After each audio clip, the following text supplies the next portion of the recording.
श्री कृष्ण कहते हैं कि समय कभी नहीं रुकता। आज यदि बुरा चल रहा है तो कल अवश्य अच्छा आएगा। समय का सदुपयोग करें, क्योंकि समय कभी वापस नहीं आता। कभी कभी जीवन का सबसे बड़ा बलिदान जिंदगी की सबसे बड़ी कामयाबी होता है। आपकी सोच आपके जीवन को बनाती है, इसलिए सकारात्मक रहो। मनुष्य उस ताकत से बड़ा होता है जिसका वह यकीन रखता है। सच्ची खुशियां उसके पास होती है जो अपने पास में है, न कि जो खोने का डर रखता है।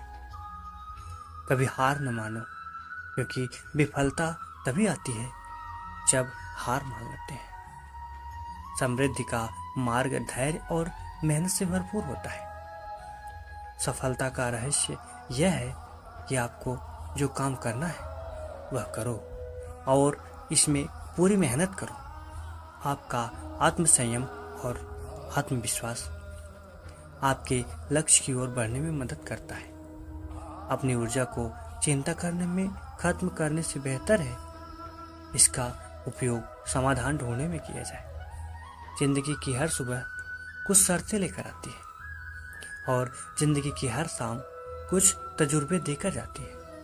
जिंदगी के हाथ नहीं होती, लेकिन कभी कभी वो ऐसा थप्पड़ मारती है जो पूरी उम्र याद रहता है। जिंदगी में अपनेपन का पौधा लगाने से पहले जमीन परख लेना, क्योंकि हर मिट्टी की फितरत में वफा नहीं होती। परिस्थितियाँ जितनी ज़्यादा तो आपको तोड़ती हैं, उससे कहीं ज़्यादा आपको मजबूत बनाती है।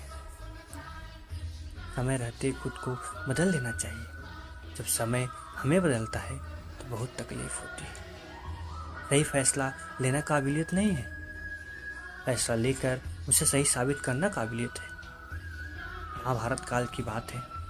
एक बार श्री कृष्ण और बलराम किसी जंगल से गुजर रहे थे। चलते चलते काफी समय बीत गया और अब सूरज भी लगभग डूबने वाला था। श्री कृष्ण बोले, बलराम, हम ऐसा करते हैं कि अब सुबह होने तक यहीं ठहर जाते हैं। सुबह होते ही हम अपनी मंजिल की ओर बढ़ चलेंगे। बलराम बोले, पर इस घने जंगल में हमें खतरा हो सकता है। यहाँ सोना उचित नहीं होगा, हमें जाग कर ही रात बितानी होगी।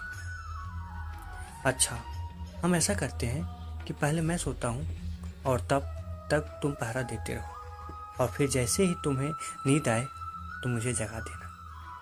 तब मैं पहरा दूंगा और तुम सो जाना। श्री कृष्ण ने सुझाव दिया। बलराम तैयार हो गए। कुछ ही पलों में श्री कृष्ण गहरी नींद में चले गए और तभी बलराम को एक भयानक आकृति उनकी ओर आती दिखी। वो कोई राक्षस था। राक्षस उन्हें देखते ही जोर से चीखा और बलराम बुरी तरह डर गए। इस तरह इस घटना का एक विचित्र असर हुआ। भय के कारण बलराम का आकार कुछ छोटा हो गया और राक्षस और विशाल हो गया। उसके बाद राक्षस एक बार और चीखा और पुनः बलराम डर कर कांप उठे। अब बलराम और भी सिकुड़ गए और राक्षस पहले से भी बड़ा हो गया। राक्षस धीरे धीरे बलराम की ओर बढ़ने लगा। बलराम पहले से ही भयभीत थे और उस विशालकाय राक्षस को अपनी ओर आता देख जोर से चीख पड़े, कृष्णा, और चीखते ही वहीं मूर्छित होकर गिर पड़े। बलराम की आवाज़ सुनकर श्री कृष्ण उठे। बलराम को वहां देख उन्होंने सोचा कि बलराम पहरा देते देते थक गए और सोने से पहले उन्हें आवाज़ दे दी। अब कृष्ण पहरा देने लगे। कुछ देर बाद वही राक्षस उनके सामने आया और जोर से चीखा। श्री कृष्ण जरा सा भी नहीं घबराए और बोले, बताओ, तुम इस तरह चीख क्यों रहे हो? क्या चाहिए तुम्हें? इस बार भी कुछ कृष्ण के साहस के कारण उनका आकार कुछ बढ़ गया और राक्षस का आकार कुछ घट गया। राक्षस को पहली बार कोई ऐसा मिला था जो उसे डर नहीं रहा था। घबराहट में वह पुनः श्री कृष्ण पर जोर से चीखा। इस बार भी श्री कृष्ण नहीं डरे और उनका आकार और भी बड़ा हो गया। राक्षस पहले से भी छोटा हो गया।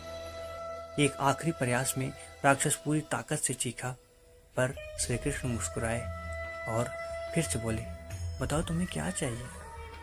फिर क्या था, राक्षस सिकुड़कर बिल्कुल छोटा हो गया और श्री कृष्ण ने उसे हथेली में लेकर अपनी धोती में बांध लिया और फिर कमर में खोस कर रख लिया। कुछ ही देर में सुबह हो गई। कृष्ण ने बलराम को उठाया और आगे बढ़ने के लिए कहा। वे धीरे धीरे आगे बढ़ने लगे। तभी बलराम उत्तेजित होते हुए बोले, पता है कल रात में क्या हुआ था? एक भयानक राक्षस हमें मारने का आया था। रुको रुको।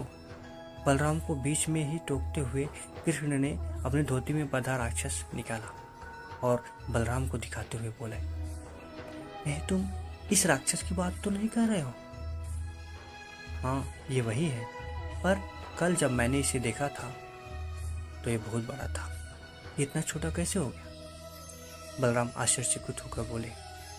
श्री कृष्ण बोले, जब जीवन में तुम किसी ऐसी चीज से बचने की कोशिश करते हो जिसे तुम्हें सामना करना चाहिए, वो तुमसे बड़ी हो जाती है और तुम पर नियंत्रण करने लगती है। लेकिन जब तुम उस चीज का सामना करते हो जिसका तुम्हें सामना करना चाहिए था, तो तुम उससे बड़े हो जाते हो और उसे नियंत्रित करने लगते हो। दोस्तों, ये राक्षस दरअसल हमारी जिंदगी में आने वाली चुनौतियां हैं। अगर हम इस चुनौतियों को टालते हैं तो ये और बड़ी होती जाती है। आखिर में ये हमें कंट्रोल करने लग जाती है। इसलिए हमें इनका साहसपूर्वक सामना करना चाहिए ताकि हम उन पर काबू पा सकें। इस प्रकार चुनौतियों का डट के सामना करने से वो छोटी सी हो जाती है और जिससे हम आसानी से उन पर नियंत्रण कर सकते हैं और सफल हो सकते हैं। तो दोस्तों, आज के लिए बस इतना ही। मिलेंगे अब किसी एक नए वीडियो के साथ। तब तक के लिए राधे राधे।